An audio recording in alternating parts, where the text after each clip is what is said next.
प्यारे साथियों, आप सभी का हमारे चैनल पे बहुत बहुत स्वागत है। उम्मीद करता हूं कि स्वस्थ होंगे, मस्त होंगे और तैयारी बेहतरीन चल रही होगी। जितने भी विद्यार्थी 2025 बोर्ड एग्जाम की तैयारी कर रहे हैं उनके लिए बहुत ही खास वीडियो लेकर आ चुका हूं। और बच्चों, इस वीडियो के माध्यम से मैं आप सभी को ये बताने वाला हूं कि यूपी बोर्ड के द्वारा जो भी जारी किया गया 2025 का मॉडल पेपर है वो आप कहां से डाउनलोड कर सकते हैं। साथ में मैं आप सभी को ये जो मॉडल पेपर है यूपी बोर्ड के द्वारा जारी किया गया है, इसमें हम हिंदी के मॉडल पेपर को डाउनलोड करेंगे।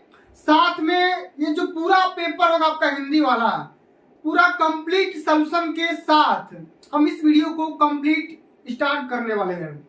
इसलिए आप सभी से हम्बल रिक्वेस्ट है, इस पूरे वीडियो को शुरू से लेकर के एंड तक जरूर देख लेना।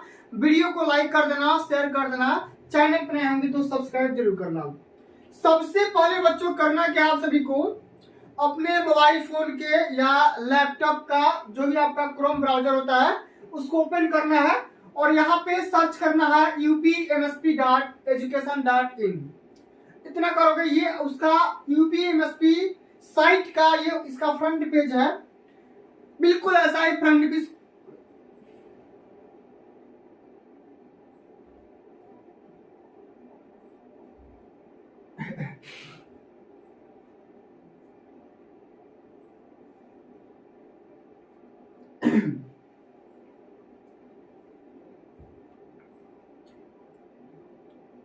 प्यारे साथियों, आप सभी का हमारे चैनल पे बहुत बहुत स्वागत है। उम्मीद करता हूं कि स्वस्थ होंगे, मस्त होंगे और तैयारी बेहतरीन चल रही होगी। जितने विद्यार्थी 2025 बोर्ड एग्जाम देने वाले हैं उनके लिए बहुत ही खास वीडियो लेकर आ चुका हूं। और बच्चों, इस वीडियो के माध्यम से मैं आप सभी को ये बताने वाला हूं कि यूपी बोर्ड के द्वारा जो भी आपका मॉडल पेपर जारी किया गया है 2025 बोर्ड एग्जाम के लिए, वो आप कहां से और कैसे डाउनलोड कर सकते हैं। साथ में मैं आप सभी को हिंदी का मॉडल पेपर डाउनलोड करके दिखाऊंगा, उसको सॉल्व करके भी इस वीडियो के माध्यम से पूरा कंप्लीट सॉल्यूशन इसका देखने वाले हैं। इसलिए आप सभी से हम्बल रिक्वेस्ट है, इस पूरे वीडियो को शुरू से लेकर के एंड तक जरूर देख लेना। वीडियो को लाइक कर देना, शेयर कर देना, चैनल पर नए होंगे तो सब्सक्राइब जरूर करना। सबसे पहले मेरे साथी आपको करना क्या है, आपको अपने फोन का या लैपटॉप का क्रोम ब्राउजर ओपन करना है और यहाँ पे सर्च करना है upmsp.edu.in। इतना सर्च करते ही आपका ये यूपीएमएसपी का फ्रंट पेज खुल करके आ जाएगा। अब यहाँ से देखो, यहाँ पे सारे लिंक यहाँ पे दे दिए गए हैं। सबसे पहले हमको जाना है यहाँ पे मॉडल पेपर पे। क्या कहाँ पे जाना है? मॉडल पेपर को। मॉडल पेपर पर जाते ही आपको क्या करना है, यहाँ पे क्लिक करना है मॉडल पेपर। जैसे आप मॉडल पेपर पे क्लिक करेंगे, सारे यहाँ पे सब्जेक्ट का और सारी क्लासेस जो यूपी बोर्ड के द्वारा संचालित किया जाता है, चलाया जाता है 9, 10, 11, 12 सभी का यहाँ पे मॉडल पेपर आ चुका है। हमको करना है यहाँ पे क्लास 10th वाले बच्चों के लिए हिंदी का ये मॉडल पेपर। आप यहाँ पे देख सकते हैं ना, ये क्लास 10th का है मॉडल पेपर, ये क्लास 11th का है, ये क्लास 12th वाले बच्चों के लिए है, ये क्लास 9th वाले बच्चों के लिए है। तो सभी यहाँ पे अभी 9th का भी मॉडल पेपर नहीं आया है। ये यूपी बोर्ड करता क्या है, टाइम टू टाइम धीरे धीरे सारे सब्जेक्ट का मॉडल पेपर यहाँ पे डाल देता है। तो हम यहाँ पे देखेंगे हिंदी वाले, तो हिंदी का मॉडल पेपर यहाँ पे दिख रहा है डाउनलोड करने के लिए। तो हम इसको सिंपली क्या करना है, डाउनलोड पे जाना है और डाउनलोड यहाँ पे कर लेना है। सिंपली डाउनलोड पे क्लिक करेंगे, आपका ये मॉडल पेपर डाउनलोड होकर के आ जाएगा।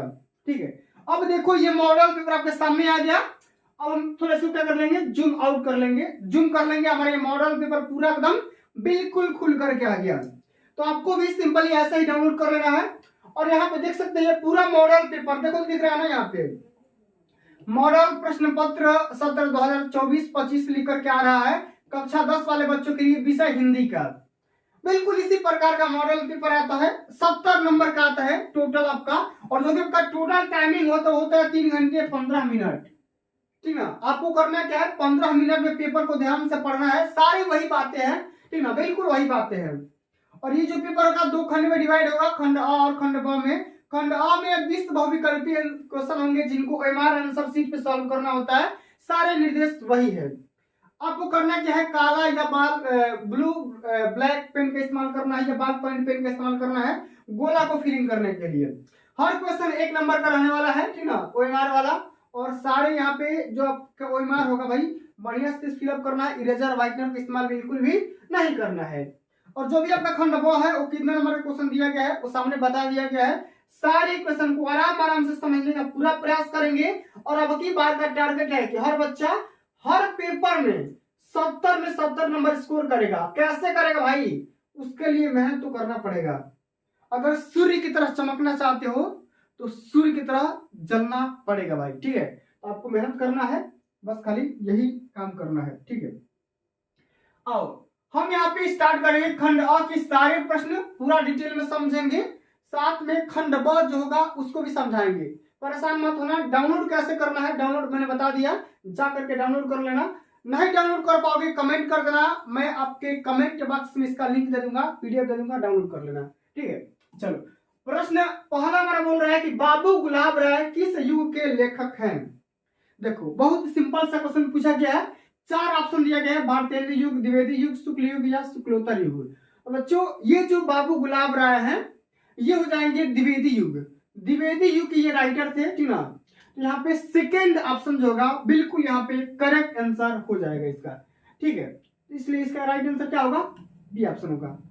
चिंतामणि किस विधा की रचना है आपको बताने हैं, निबंध, कविता, नाटक या कहानी। तो बच्चों बताओ चिंतामणि किस विधा की रचना है। तो भाई ये तो है निबंध, ऐसे राइटिंग है, यहाँ पे हमारा क्या हो जाएगा, पहला ऑप्शन यहाँ पे बिल्कुल करेक्ट आंसर होगा।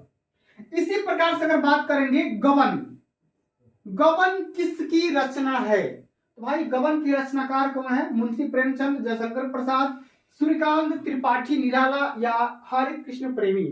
तो क्या हो जाएगा भाई, इसका हो जाएगा राइट आंसर मुंशी प्रेमचंद।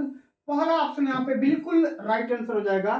सारे क्वेश्चन को तैयार कर लो क्योंकि भैया मॉडल पेपर में से ही हमको लगता है कि बहुत सारे क्वेश्चन बोर्ड एग्जाम के पेपर में भी पूछा जाता है, ठीक है। अगला क्वेश्चन बोल रहा है शुक्ल युग का समय सीमा या समय अवधि कब से कब तक मानी जाती है, आपको बताना है। सन 1936 से लेकर के 1943 तक, 1919 से लेकर के 38 तक, या 1900 से लेकर 1918 तक, या उपरोक्त में से कोई नहीं।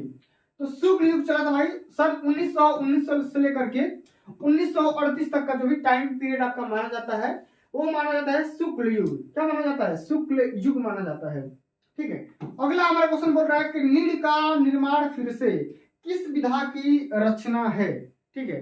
नीड़ का निर्माण फिर किस विधा की रचना है, जीवनी, आत्मकथा, साक्षात्कार या भेंटवार्ता या रेखा चित्र। भाई बताओ ये क्या है, भाई ये तो है आत्मकथा। क्या है, आत्मकथा है, सेकेंड ऑप्शन इसका भी यहाँ पे बिल्कुल राइट आंसर हो जाएगा। सारे क्वेश्चन को तैयार करना, ठीक है, सारे क्वेश्चन को, तभी जाकर के 70 में 70 पाने का सपना साकार होगा, ठीक ना, और भाई टॉपर बन जाओगे, ठीक है। चलो अब आगे बढ़ जाते हैं। अगला हमारा जो क्वेश्चन पूछा गया ना, ये पूछा गया, ध्यान से देखिए कि प्रिय प्रवास किस युग की रचना है, द्विवेदी युग, भारतेंद्र युग, प्रगतिवादी युग या छायावादी युग। तो भाई बताओ प्रिय प्रवास किस युग की रचना है, बताओ। तो क्या हो जाएगा, ये हो जाएगा ऑप्शन नंबर पहला द्विवेदी युग। क्या हो जाएगा, द्विवेदी युग की ये रचना है, ठीक है, बहुत इंपोर्टेंट है। और इस क्वेश्चन को स्टार लगा लो क्योंकि कई बार क्वेश्चन पूछा जाता है। मधुशाला किसकी रचना है, मधुशाला किसकी रचना है, रामधारी सिंह दिनकर, हरिऔध या हरिशंकर बच्चन, हरिवंश राय बच्चन या सुमित्रा नंदन पंत। तो मेरे भाई मधुशाला ये राइटर है हरिवंश राय बच्चन की, ये जो आपके अमिताभ बच्चन थे उनके पिताजी की राइटर है, ठीक है, रचना है कौन सी, मधुशाला। तो भाई इसको याद रखना है, सारे क्वेश्चन को याद करके जाने हैं, तभी जाकर के बोर्ड में भाई 90+ लाओगे। भारत भारती किसकी रचना है, आपको बताना है। सियाराम शरण गुप्त, मैथिली शरण गुप्त, जयशंकर प्रसाद या महादेवी वर्मा। भाई भारत भारती के रचनाकार हो जाएंगे मैथिली शरण गुप्त। क्या हो जाएंगे, मैथिली शरण गुप्त। यहाँ पे सेकंड ऑप्शन इसका भी राइट आंसर हो जाएगा, ठीक है। चलो अब आगे बढ़ जाते हैं। अगला हमारा क्वेश्चन क्या बोल रहा है कि आधुनिक काल कब से कब तक चला। आधुनिक काल जो आपका मॉडर्न टाइम चल रहा है, मॉडर्न पीरियड चल रहा है, ये भाई कब से कब तक माना जाता है। तो ये माना जाता है मेरे भाई सन 1843 से लेकर के अब तक का, अभी तक जो समय चल रहा है ना, ये आधुनिक काल माना जाएगा। इसको सिंपली याद कर लो ऐसे, 1844 से लेकर 43 से लेकर के अब तक का जो टाइम पीरियड चल रहा है ना, उसको हम आधुनिक काल के नाम से जानेंगे, ठीक है। चलो देख लेते हैं, मोतीराम किस युग के कवि हैं? भाई बताओ, आधुनिक काल, आदिकाल, रीतिकाल या भक्ति काल? तो भाई बताओ क्या हो जाएगा? मोतीराम किस युग के कवि हैं? ये हो जाएंगे रीतिकाल के। इसके रीतिकाल के। डी ऑप्शन यहाँ पे बिल्कुल राइट आंसर हो जाएगा। अब ये तो हो गया भाई गद्य से पद्य से 10 क्वेश्चन, और बाकी यहाँ पे जो 10 क्वेश्चन आएंगे ना वो ग्रामर से आएंगे। ध्यान से समझो, हास्य रस का स्थायी भाव क्या होता है? बहुत ही सिंपल सा क्वेश्चन पूछा गया है। हास्य रस का क्या होता है? हास्य होता है। क्या होता है? हास्य होता है। ठीक है, अगला हमारा क्वेश्चन बोल रहा है कि सुहत ओढ़े पीत पट श्याम सलोने गात मनोनील मणि शैल पर आपत परियुग प्रकाश। अब देखो इस पंक्ति में, ये जो आपका पंक्ति दिया गया है, इस पंक्ति में कौन सा अलंकार है? कौन सा अलंकार है भाई बताओ?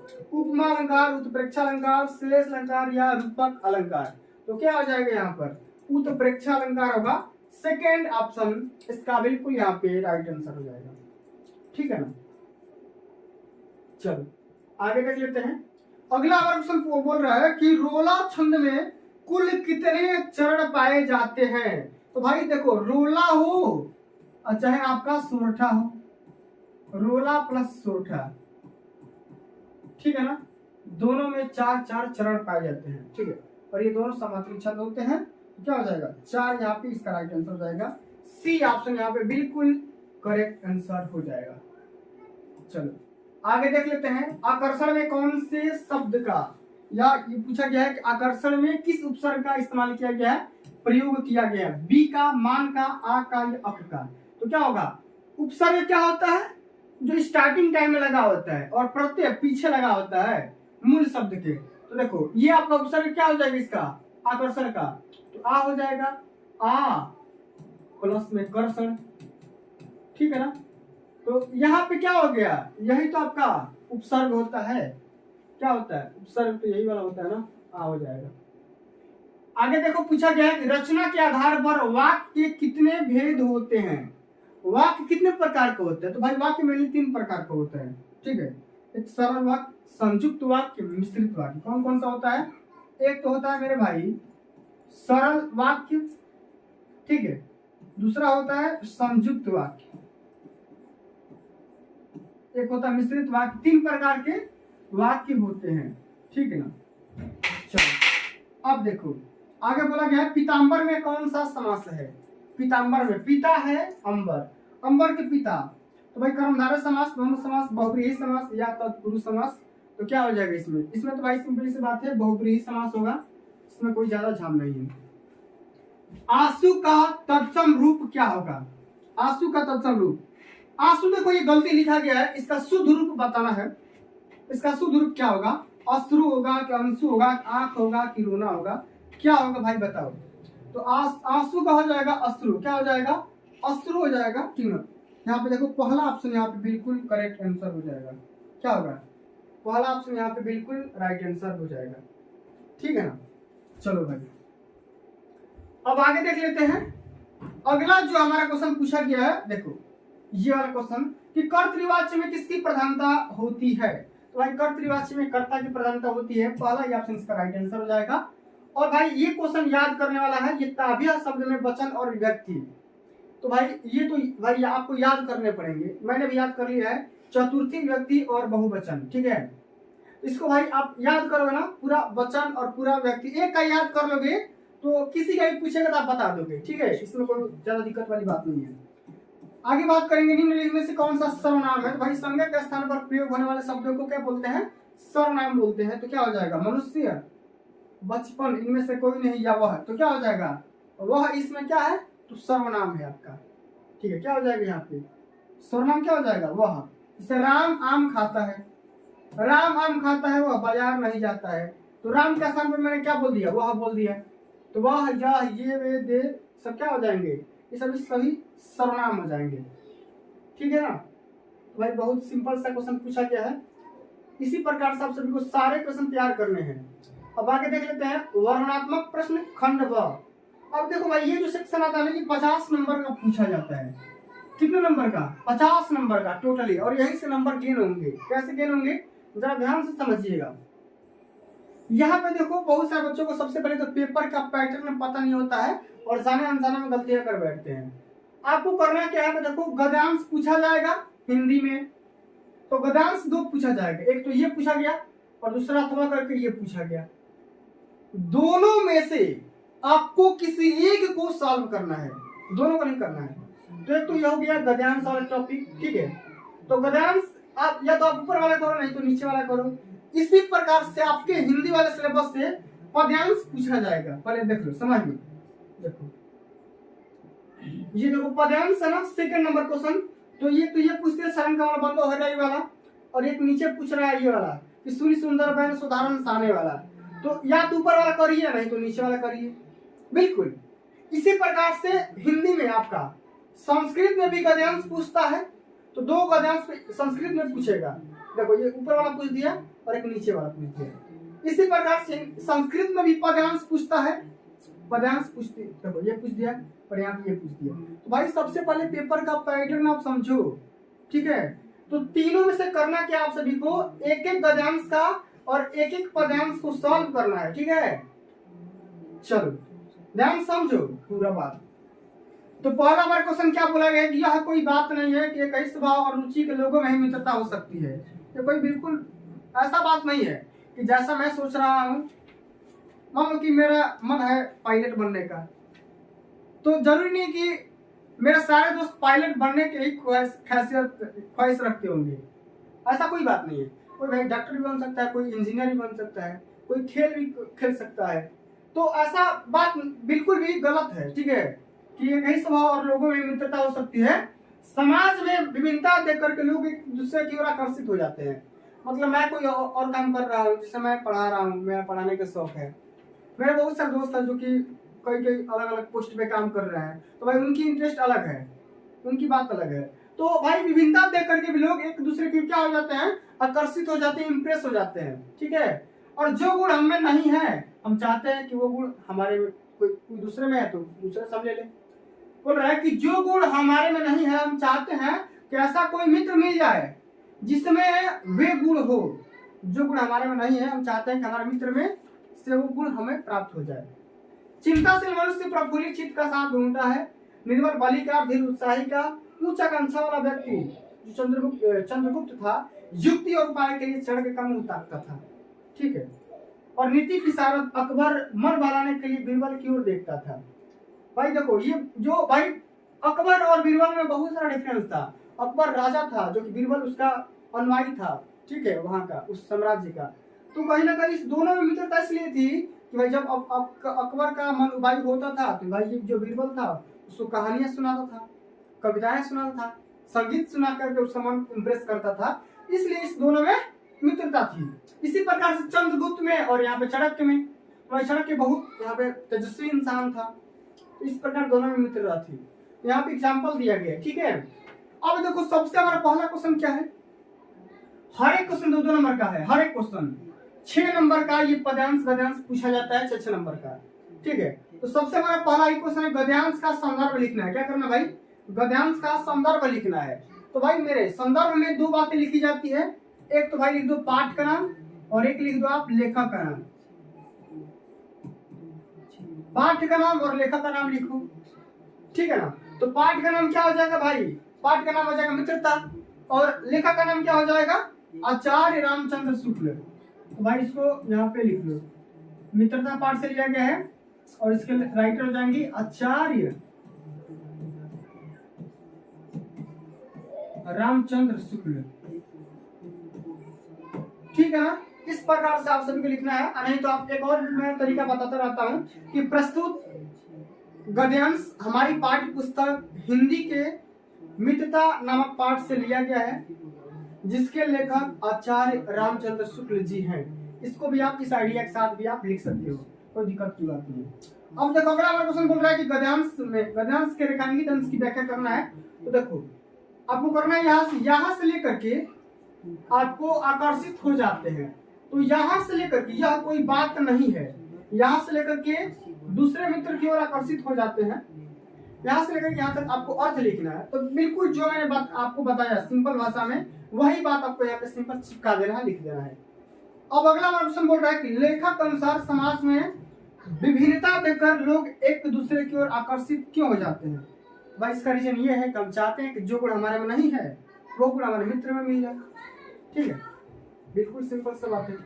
इसी प्रकार से आगे देखेंगे तो ये ममता वाले चैप्टर से लिया गया है। हे भगवान, तब के लिए विपद के लिए इतना आयोजन, परम पिता की इच्छा के विरुद्ध इतना साहस, पिताजी क्या भीख न मिलेगी? क्या कोई हिंदू भूपृष्ठ पर न बच जाएगा जो ब्राह्मण को 2 मुट्ठी अन्न दे सके? भाई ये जो ममता वाला चैप्टर है बहुत ही खतरनाक चैप्टर है, मेरे को बहुत ही इमोशनली लगता है। यह असंभव है पिताजी, जो ममता है अपने पिताजी से बोल रही कि नहीं ये जो काम है भाई असंभव है, फेर दीजिए पिताजी, मैं कांप रही हूँ। इतनी चमक आंखों को अंधा बना रही है। ये जो पूरा साइनिंग दिखाई दे रहा है आंखों को कहीं ना कहीं अंधा कर रही है। तो बिल्कुल इसका भी वही काम है, गद्यांश का संदर्भ लिखना है, रेखांकित अंश का व्याख्या करना है और यहाँ पे क्वेश्चन का जवाब देना है। बिल्कुल सिंपल सा है, या तो आप ऊपर वाला करिए नहीं तो नीचे वाला करिए, दोनों में से किसी एक को सॉल्व करिए। ठीक है, चलो भाई इसी प्रकार से आगे देख लेते हैं कि चरण कमल बंदो हरिराई, जाकी कृपा पंग गुरले है, अंधे को सब कुछ दर्शाई। बहिरा सुना गंग पुनि बोले, रंग चले सिर छत्र धराई। सूरदास स्वामी करुणा में बार बार बंदो तिह पाई, बार बार बंदो तिह पाई। भाई ये जो सूरदास जी हैं बोल रहे हैं कि भगवान श्री कृष्ण से अर्चना कर रहे हैं, उनसे ये बोल रहे हैं कि भगवान के जो चरण है कमल के समान कोमल है और जिनके ऊपर इनके चरणों की कृपा हो जाती है। भाई जो लंगड़ा व्यक्ति है पर्वतों को, गिरी को लांघ सकता है, पर्वतों को पार कर सकता है, अंधा को सब कुछ दिखाई देने लगता है, बहरा व्यक्ति सुनने लगता है और गूंगा जो व्यक्ति होता है ना पुनः बोलने लगता है। वाह रे, ठीक है। और रंग चले सिर छत्र धराई, और जिनकी कृपा, जिनके चरणों की कृपा अगर किसी व्यक्ति के ऊपर हो जाती है तो दरिद्र व्यक्ति भी सर पे राज छत्र धारण कर लेता है। ठीक है, मैं इन चरणों की कृपा बार बार वंदना करना चाहता हूँ, बार बार करना चाहता हूँ। ठीक है, तो भाई इसका संदर्भ लिखना है। ठीक है, पद वाले चैप्टर से लिया गया है। साथ में रेखांकित अंश का व्याख्या जो मैंने अर्थ बताया, बहिरे सुना कोई बोले रंग चले सिर छत्र धराई, बस खाली 2 यहाँ पे लाइन का यहाँ पे आपको अर्थ लिख देना है। और कौन सा अलंकार यहाँ पे लिया गया है, रूपक अलंकार है, जो कि 2 चीजों को आपस में कंपेयर किया गया है। ठीक है ना, तो सिंपल सा बात है, लिख सकते हो, कोई दिक्कत वाली बात नहीं है, नहीं तो नीचे वाला भी कर सकते हो अगर आपको ये अच्छा लग रहा है तो। ठीक है, सिंपल सा बात है। इसी प्रकार से अगर आगे देखेंगे तो संस्कृत में भी गद्यांश होगा, साथ में आपका पद्यांश होगा। ये देखो दिखाई दे रहा है ना, ऐसा नगरी भारतीय संस्कृत भाषा केंद्र। ठीक है, इत्येव संस्कृत वर्णस्य संस्कृतस्य आलोकः सर्वत्र प्रसृतः, मुगल युवराजा द्वारा सिखोह अत्र आगत्य भारतीय दर्शन शास्त्राणाम अध्ययनम अकरोत्। पूरा यहाँ पे बढ़िया से लिख दो भाई, यह नगरी भारतीय संस्कृति और संस्कृत भाषा का केंद्र स्थल है, बनारस की बात किया जा रहा है। इत्येव संस्कृत वर्णस्य संस्कृतेश आलोकः, इसका जो प्रकाश है भाई चारों जगह फैला हुआ है। मुगल युवराज दारासी को यहाँ आया और आकर के दर्शन शास्त्र का अध्ययन किया और इसके ज्ञान से इतना ज्यादा प्रभावित हुआ, इसका उपनिषद, इसका जो अनुवाद था फारसी भाषा में करवाया। तो बिल्कुल सिंपल सा बात है भाई, संदर्भ लिख दो, पाठ का नाम लिख दो और यहाँ पे हिंदी में इसका अर्थ लिख दो, तो सिंपल सी बात है, पूरे नंबर मिल जाएंगे। इसी प्रकार से आपको करना क्या भाई, ये वाला। अब देखो पद्यांश का लिखना है, तो मानव हित्वा प्रियो भवति क्रोधम हित्वा न शोचत, काम हित्वार्थवान भवति लोभा हित्वा लोभम हित्वा सुखी भवेत्। आपको भाई इसका भी क्या करना है, अर्थ लिखना है। और नहीं तो ये कर दो भाई, सर्वे बंधु सुखिनो सर्वे सन्तु निरामया सर्वे भद्राणि पश्यन्तु मा कश्चित् दुख भाग भवेत्। या तो ऊपर वाला करो नहीं तो नीचे वाला करो, दोनों में से किसी को सॉल्व करना है। संदर्भ लिखना है, मतलब कि पद्यांश का नाम, पाठ का नाम, किस पाठ से लिया गया है, और बस इतना ही। और साथ में इसका अर्थ लिख लो, काम हो जाएगा। 4 नंबर यहाँ से, 5 नंबर यहाँ से, 5 नंबर का है, मिल जाएगा। ठीक है, उसके बाद से भाई ये आ गया, अलग अलग डिस्ट्रिक्ट अलग अलग होता है खंड काव्य। तो खंड काव्य भाई ये तो अलग अलग होता है अपने डिस्ट्रिक्ट के हिसाब से। क्वेश्चन बैंक वैसे करके इसको रट्टा मार सकते हैं, याद कर सकते हैं, ये समझाने वाली बात नहीं है। बाकी रही बात ये जीवन परिचय, तो जीवन परिचय भाई जितना मैं बताता रहता हूँ वही आता है, इससे बाहर नहीं आता है। आपको जीवन परिचय इन सभी का याद कर लो, राजेंद्र प्रसाद का, जयशंकर प्रसाद का, आचार्य रामचंद्र शुक्ल का, गोस्वामी तुलसीदास, सुमित्रा नंदन पंत, महाकवि सूरदास, सभी को आपको याद करना होंगे। 5-5 नंबर का पूछा जाता है, 10 नंबर तो भाई जीवन परिचय से पूछा जाता है। साथ में आपको एक श्लोक भी याद करना है, 2 नंबर का पूछा जाता है, इसको भी निपटा डालो अभी कभी तुरंत, पेपर में बहुत कम टाइम बचा हुआ है, ठीक है। और यहाँ पे देखो संस्कृत में इसका आंसर देना होगा कि भारतीय संस्कृति मूलम की मस्ती पुराज का आवासित और चंद्रशेखर का आवासित वीरा केन पूजते तो वीरा ब्रेड पूजते, तमाम प्रकार के एक लाइन का है क्वेश्चन, 2 क्वेश्चन कर दो, 2 नंबर यहाँ से मिल जाएंगे, ठीक है। उसके बाद से आपको क्या करना है, विषय पे निबंध भी लिखना होगा, 7 नंबर का आता है, पूरा बढ़िया से भाई इसको लिख डालना है। पर्यावरण संरक्षण के उपाय, आतंकवाद, जनसंख्या, लाभ हानि लिखना है इसका, नारी सशक्तिकरण को भी उसको याद करना है। तो सारे टॉपिक को याद करके जाओ, ठीक है, इसको लिख लो, इसी में से आएगा, इससे बाहर नहीं आएगा, जो मैं बता दे रहा हूँ वही आएगा, इससे बाहर नहीं आएगा। और यहाँ पे एक अभी देखो, जब से निबंध 15 नंबर का आता था ना, अब 7 नंबर का आ रहा है, अब यहाँ से 2 नंबर यहाँ से कट करके 2 नंबर और यहाँ पे ऐड करके एक आपको यहाँ पे मित्र के लिए पत्र लिखना है, नहीं तो किसी विभाग में शिकायती पत्र दर्ज करना है, उसके लिए आपको यहाँ पे लिखना होगा। तो कहीं ना कहीं ये भी 4 नंबर का है, इम्पोर्टेंट है, इसको भी आपको तैयार करके चले जाना है, ठीक है। तो चलिए भाई, आज के लिए बस इतना ही।